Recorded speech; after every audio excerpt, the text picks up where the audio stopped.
ಕಡಲೆಕಾಯಿ ಉಸ್ಲಿನ ಹೇಗೆ ಮಾಡೋದು ಅಂಥೇಳಿ ತಿಳಿಸ್ಕೊಡ್ತಾ ಇದ್ದೀನಿ. ಸೊ ಎಲ್ಲರೂ ಮಾಡ್ತಾರೆ ಕಡಲೆಕಾಯಿ ಉಸ್ಲಿನ. ನಾನು ಸ್ವಲ್ಪ ಖಾರವಾಗಿ ಕಡಲೆಕಾಯಿ ಉಸ್ಲಿನ ಮಾಡ್ಕೊಳ್ತಾ ಇದ್ದೀನಿ. ಇದಕ್ಕೊಂದು ಟೊಮ್ಯಾಟೊ ರಸಮ್ಮು, ಜೀರಿಗೆ ಸಾರು ಏನಾದ್ರು ಮಾಡಿಕೊಂಡ್ರೆ ಕಾಂಬಿನೇಷನ್ ತುಂಬ ಚೆನ್ನಾಗಿರುತ್ತೆ. ಇದು ಅನ್ನದ ಜೊತೆನೂ ತಿನ್ಬೋದು, ಹಾಗೆಯೇ ಈವ್ನಿಂಗ್ ಸ್ನ್ಯಾಕ್ಸ್ ಥರ ಕೂಡ ತಿನ್ಬೋದು. ಮಕ್ಕಳಿಗೂ ತುಂಬ ಇಷ್ಟ ಆಗುತ್ತೆ. ಹಾಗೆ ಗಣೇಶ ಹಬ್ಬ ಅಂದರೆ ಕಡಲೆಕಾಯಿ ಉಸ್ಲಿ ಇರಲೇಬೇಕು. ಈಗ ನೋಡಿ, ಕಪ್ಪು ಕಡಲೆಕಾಳನ್ನ ತೊಗೊಂಡಿದ್ದೀನಿ. ಇದನ್ನು ಒಂದು 8 ಅವರ್ ನೆನೆಯೋದಕ್ಕೆ ಇಡ್ತಾಯಿದ್ದೀನಿ. ನಾನು ರಾತ್ರಿಯೇ ನೆನೆಯೋಕ್ಕೆ ಹಾಕಿರೋದು, ಬೆಳಿಗ್ಗೆಗೆ ಮಾಡ್ಕೊಳ್ತಾ ಇದ್ದೀನಿ. ಸೊ ಸುಮಾರು ಒಂದು 6-7 ಅವರ್ ಚೆನ್ನಾಗಿ ನೆಂದ್ರೇ ಕಡಲೆಕಾಯಿ ಉಸ್ಲಿ ಚೆನ್ನಾಗಾಗೋದು. ಈಗ ಬೆಳಿಗ್ಗೆ 8 ಅವರ್ ಆಗಿದೆ. ಬೆಳಿಗ್ಗೆಗೆ ಇದನ್ನು ಮತ್ತೆ ಒಂದು 4 ಸಲ ಕ್ಲೀನ್ ಮಾಡ್ಕೊಳ್ತಾ ಇದ್ದೀನಿ. ಒಳ್ಳೆ ನೀರಲ್ಲಿ ಚೆನ್ನಾಗಿ ತೊಳೆದು ನಂತರ ಇದನ್ನು ಕುಕ್ಕರ್ನಲ್ಲಿ ಹಾಕ್ಕೊಂಡು ಬೇಯಿಸ್ಕೊಳ್ಬೇಕು. ಇದಕ್ಕೆ ಒಗ್ಗರಣೆಗೆ 4 ಹಸಿಮೆಣಸಿನ್ಕಾಯಿ ತುಂಬ ಖಾರವಾಗಿರೋದು, 1 ಸ್ಪೂನು ಸಾಸಿವೆ, ಒಂದು ಸ್ವಲ್ಪ ಹಸಿ ಶುಂಠಿ, ಕೊತ್ತಂಬರಿ ಸೊಪ್ಪು, ಕರಿಬೇವು, ಸ್ವಲ್ಪ ಕಾಯಿ ತುರಿ, ಹಾಗೆ ಹೀಂಗು ತಗೊಳ್ತಾ ಇದ್ದೀನಿ. ಫಸ್ಟಿಗೆ ಇದು ಚೆನ್ನಾಗಿ ಕುಕ್ಕರ್ನಲ್ಲಿ ಒಂದು 4 ವಿಷಲ್ ಕೂಗಿಸ್ಕೊಳ್ತಾ ಇದ್ದೀನಿ. ಉಪ್ಪನ್ನು ಹಾಕ್ಕೊಂಡು ಸ್ವಲ್ಪ ಹೀಂಗೆ ಹಾಕ್ಕೊಂಡು ಚೆನ್ನಾಗಿ ವಿಷಲ್ ಬರೆಸ್ಕೊಳ್ಳಿ, ತುಂಬ ಚೆನ್ನಾಗಾಗುತ್ತೆ.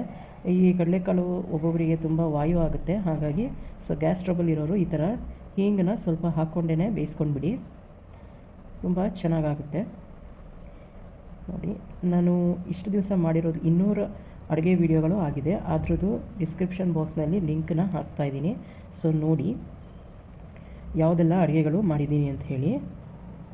ಈಗ ನೋಡಿ 4 ವಿಷಲ್ ಬಂತು. ಸೊ ಇದು ತಣ್ಣಗಾದ್ಮೇಲೆ ನೀರೆಲ್ಲ ಬಸ್ಕೊಂಡು ಕಡಲೆಕಾಳು ಮಾತ್ರ ತೊಗೊಳ್ತಾ ಇದ್ದೀನಿ. ಹಾಗೆಯೇ ಅದಕ್ಕೊಂದು ಚೆನ್ನಾಗಿ ಒಗ್ಗರಣೆ ಹಾಕ್ಕೊಳ್ಳೋಣ.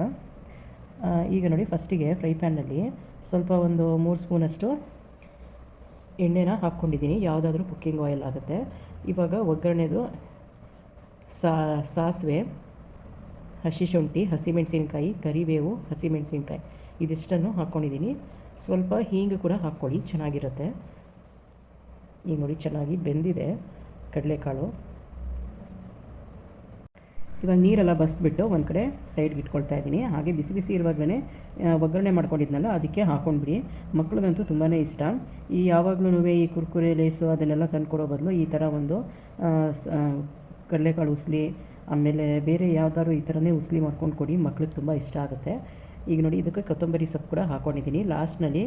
ಇವಾಗ ಸ್ಟವ್ ಆಫ್ ಮಾಡಿಬಿಟ್ಟು ಲಾಸ್ಟ್ನಲ್ಲಿ ಸ್ವಲ್ಪ ಹೀಂಗೆ ಹಾಕ್ಕೊಳ್ತಾ ಇದ್ದೀನಿ. ಒಗ್ಗರಣೆ ಹಾಕುವಾಗ್ಲೂ ಸ್ವಲ್ಪ ಹಾಕ್ಕೊಂಡಿದ್ದೆ, ಬೇಯಿಸೋವಾಗ್ಲೂ ಹಿಂಗೆ ಹಾಕ್ಕೊಂಡಿದ್ದೀನಿ.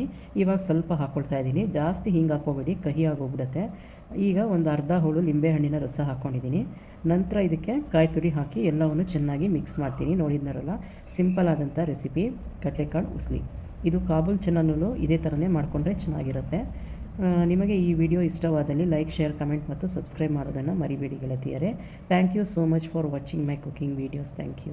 ವೆರಿ ಸಿಂಪಲ್ ಆದಂಥ ಕಡಲೆಕಾಯಿ ಉಸ್ಲಿ ರೆಡಿಯಾಗಿದೆ. ಮಕ್ಕಳಿಗೆ ಡೈಲಿ ಈ ಥರ ಒಂದೊಂದು ಉಸ್ಲಿನ ಮಾಡಿಕೊಟ್ರೆ ಅವರು ಖುಷಿಯಾಗಿ ತಿಂತಾರೆ. ಯಾವಾಗಲೂ ಲೇಸು, ಕುರ್ಕುರೆ, ಪಾನಿಪುರಿ ಅದೆಲ್ಲ ಇರೋ ಬದಲು